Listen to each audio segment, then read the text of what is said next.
డబ్బు, అనారోగ్యం, ఉద్యోగం, వ్యాపారం, అప్పులతో బాధపడుతున్నారా? మీకోసమే లాంచ్ యువర్ ఫ్యూచర్ ప్రోగ్రామ్.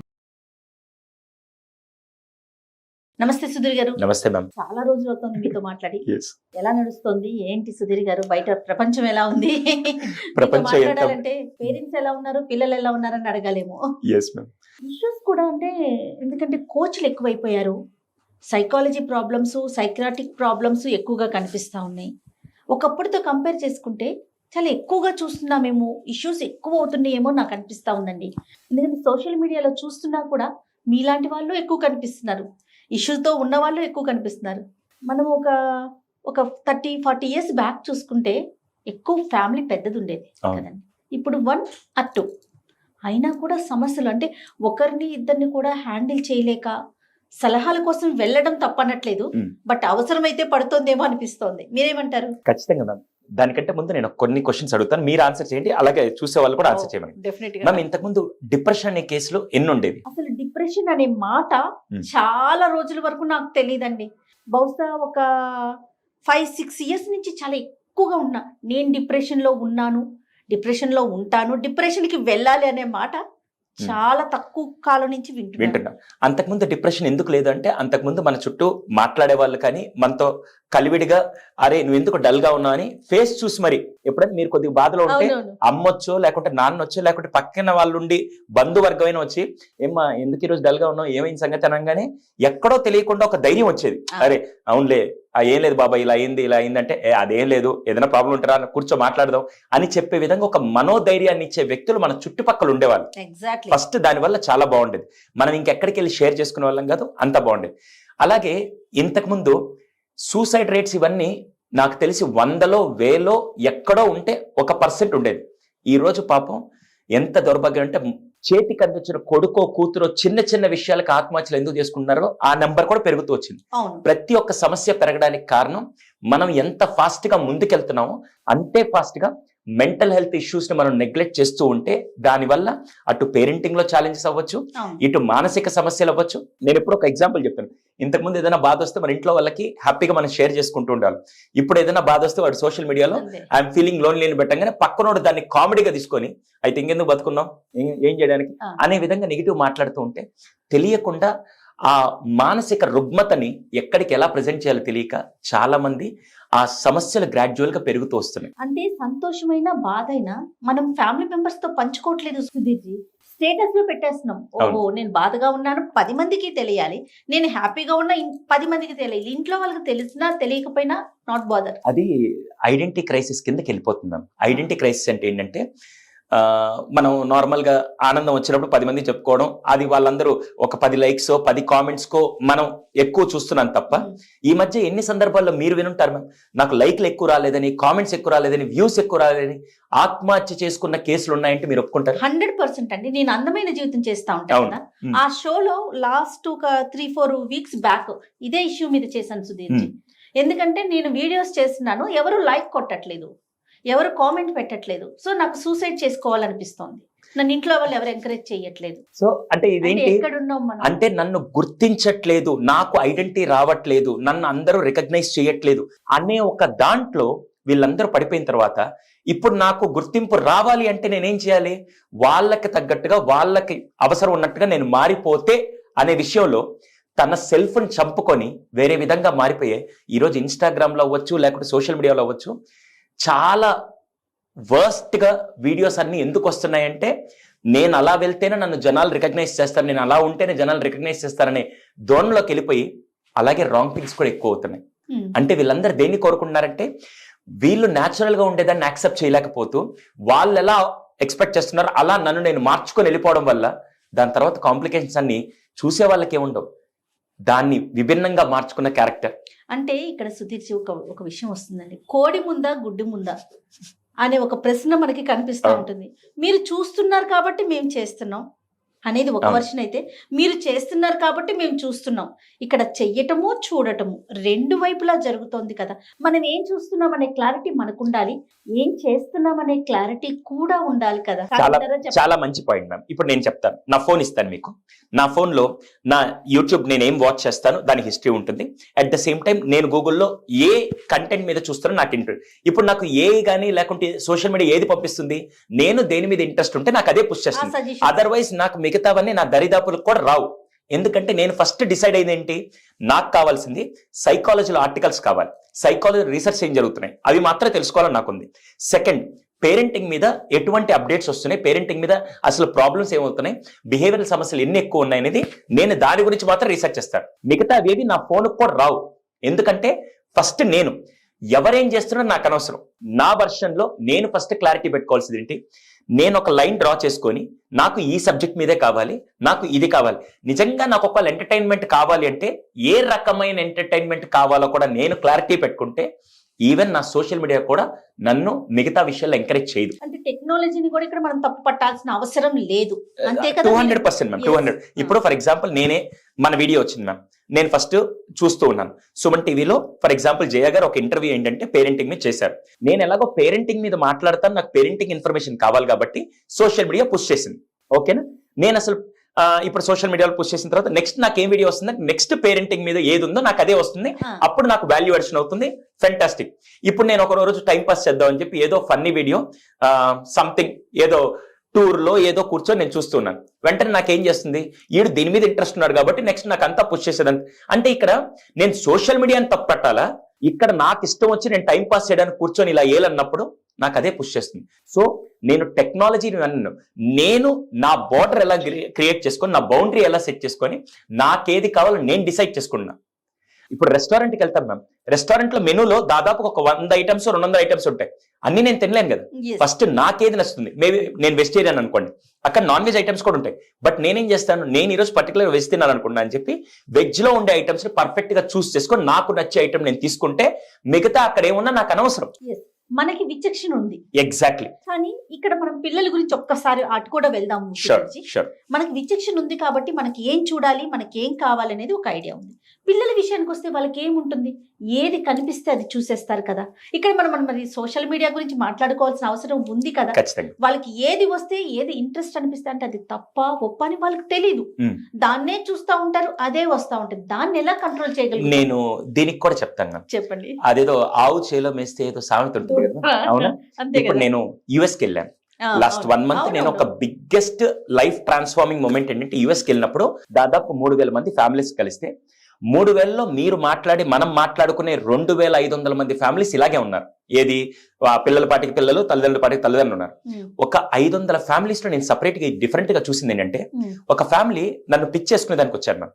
ఎక్కడి నుంచి, ఆస్టిన్ కి వచ్చి హ్యూస్టన్ లో వాళ్ళ ఫ్యామిలీ ఉంది. వాళ్ళు నన్ను ఆస్టిన్ నుంచి పిక్ చేసుకొని హ్యూస్టన్ లో ప్రోగ్రామ్ అరేంజ్ చేసి మళ్ళీ నన్ను డ్రాప్ చేసి వెళ్తారు. ఇది మొత్తం ప్లాన్. వాళ్ళు వచ్చేటప్పుడు వాళ్ళ అబ్బాయిని తీసుకొని వచ్చారు. వాళ్ళ అబ్బాయి 7th క్లాస్ అవుతున్నాడు. కానీ నా అటెన్షన్ ఎక్కడ గ్రాబ్ అయింది తెలుసా, 3 గంటల ప్రయాణం మ్యామ్. హ్యూస్టన్ నుంచి ఆస్టిన్ కి రావడానికి 3 గంటల ప్రయాణం. మామూలుగా మన వాళ్ళు బై రోడ్ మ్యామ్, అక్కడ వాళ్ళందరూ మాక్సిమం కారే కాబట్టి. మామూలుగా మనం ఎప్పుడైనా ఫ్యామిలీతో బయటికి వెళ్తున్నప్పుడు కారులో వెళ్తున్నాం, 1 గంట ప్రయాణం చేస్తుంటే వెనక 2 కూర్చొంటారు పిల్లలు, ముందు కారులో హస్బెండ్ డ్రైవ్ చేస్తుంటారు, వైఫ్ ఎటు కూర్చొని ఉంటుంది.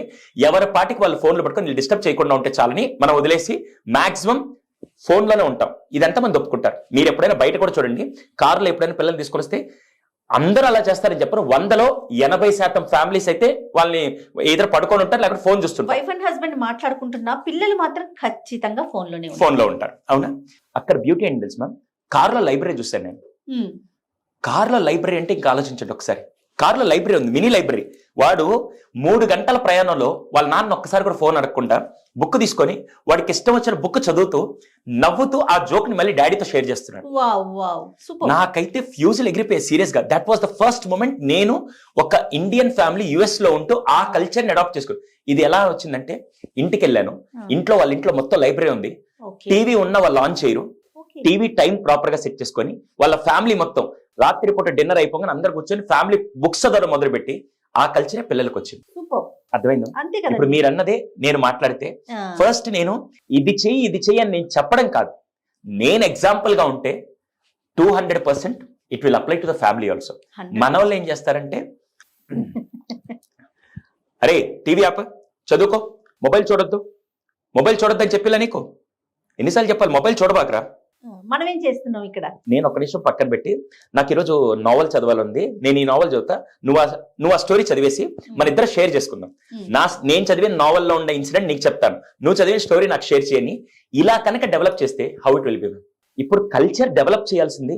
ఏదైనా నువ్వు లెగసీ నెక్స్ట్ లెవెల్ తీసుకెళ్లాలంటే ఈవెన్ పిల్లలు సోషల్ మీడియా చూస్తున్నా కూడా దాన్ని ఎలా ఫిల్టర్ చేయాలనేది first unit to make it very clear. నువ్వు చిన్నప్పటి నుంచి ఆస్ట్రోనాట్ అవ్వాలనుకున్నావు, ఈ రోజు నుంచి ఏం చేస్తావు అంటే నువ్వు చూసే ఇన్ఫర్మేషన్ అంతా ఆస్ట్రోనాట్ కి సంబంధించి చూస్తూ ఉండు. దీంట్లో నీకు ఏదైనా హెల్ప్ కావాలో నేను హెల్ప్ చేస్తాను. నెక్స్ట్ బీబీసీ నుంచి ఎటువంటి అప్డేట్స్ వస్తున్నాయి ఆస్ట్రోనాట్ గురించి, ఇస్రో వాళ్ళు ఏం చేస్తున్నారు, ఇవన్నీ నువ్వు తెలుసుకొని దానికి తగ్గట్టుగా చేయొచ్చు. సో అంటే మీరేమంటారంటే మనం ఏం చేస్తున్నామో అదే చూసి పిల్లలు నేర్చుకుంటారు, అంతే Yes. కదండి. అది సోషల్ మీడియాని మనం తప్పు పట్టాల్సిన అవసరం లేదు, లేదా మన చుట్టూ ఉన్న సమాజాన్ని కాదు. కానీ ఇష్యూస్ పెరగడానికి కారణం ఏంటంటారు సుధీర్జీ? మ్యామ్ అందరం పరిగెట్టే వరల్డ్ లో ఉన్నాం మ్యామ్.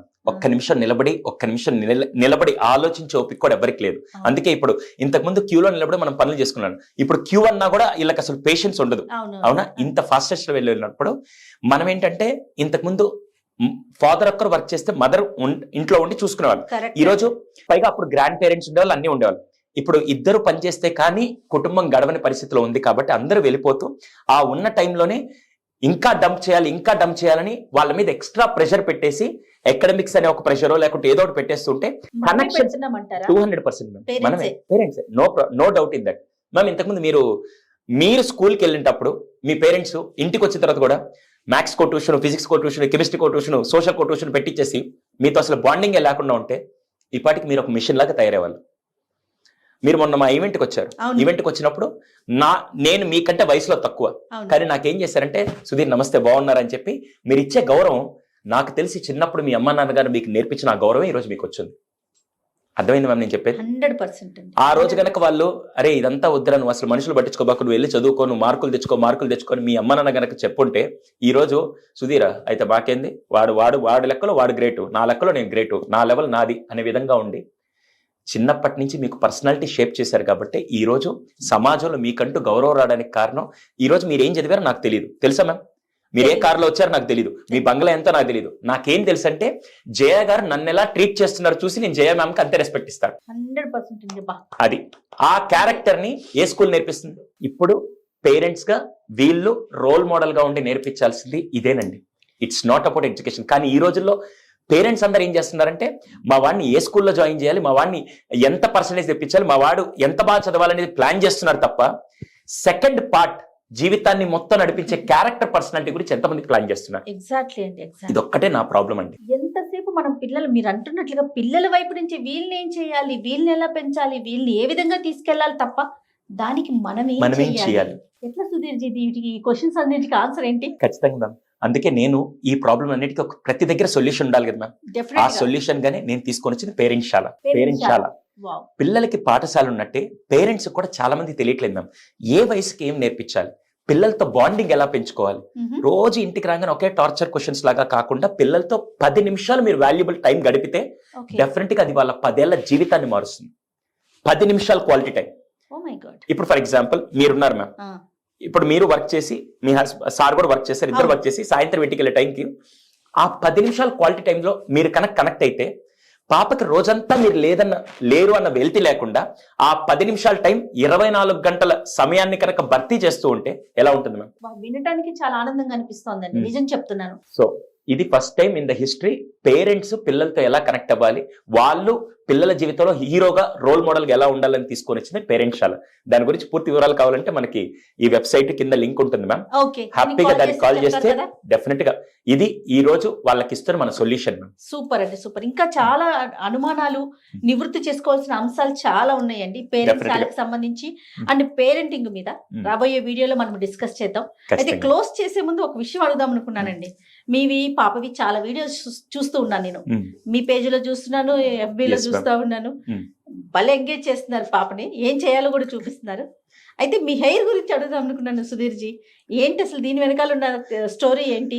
చాలా మంది అదే ఎందుకు వీడు సైకాలజిస్ట్ ఏంటి ప్రొఫెషనల్ గా ఇంతమందికి మోటివేట్ చేస్తూ ఎందుకు ఇలా చేస్తున్నారంటే నేను ఒక సోషల్ కోస్ కోసం, స్టైల్ కోసం కాదు మ్యామ్, సోషల్ కోస్ కోసం చాలా మంది ఏంటంటే క్యాన్సర్ పేషెంట్స్ కీమోథెరపీ ట్రీట్మెంట్ చేసుకునేటప్పుడు కీమోథెరపీ రేడియేషన్ వల్ల జుట్టంతా రాలిపోతుంది. డబ్బుండే వాళ్ళు కావాలంటే విగ్గు పెట్టుకొని కొనుక్కొని తిరగలుగుతున్నారు.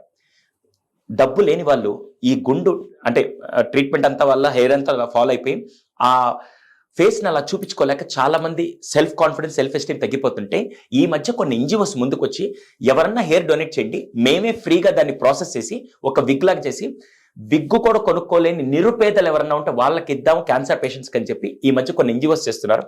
అందులో మా సిస్టర్ ఒక ఆవిడ హోప్ లైఫ్ ఫౌండేషన్, మా ఫ్రెండ్ రఘునందన్ వాళ్ళందరూ డొనేట్ చేయడం చూసి నాకు అప్పుడు అనిపించి అరే సమాజానికి మనకి సమాజం ఏమి ఇచ్చింది కాదు, సమాజానికి మనమేమి ఇచ్చామని చెప్పి ఒక 2 సంవత్సరాలు కష్టపడి హెయిర్ పెంచి క్యాన్సర్ పేషెంట్ డొనేట్ చేయడం కోసం ఇది సోషల్ కాజ్ కోసం చేస్తున్నాను.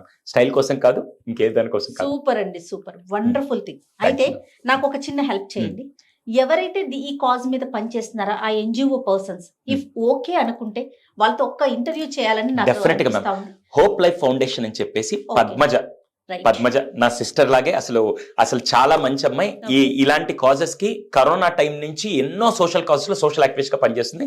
డెఫినెట్ గా వ్యూవర్స్ అందరూ కూడా పరిచయం ఖచ్చితంగా నేను స్పెషల్ గా చేపిస్తాను. రైట్ అండి, థ్యాంక్ యూ సో మచ్. నమస్తే.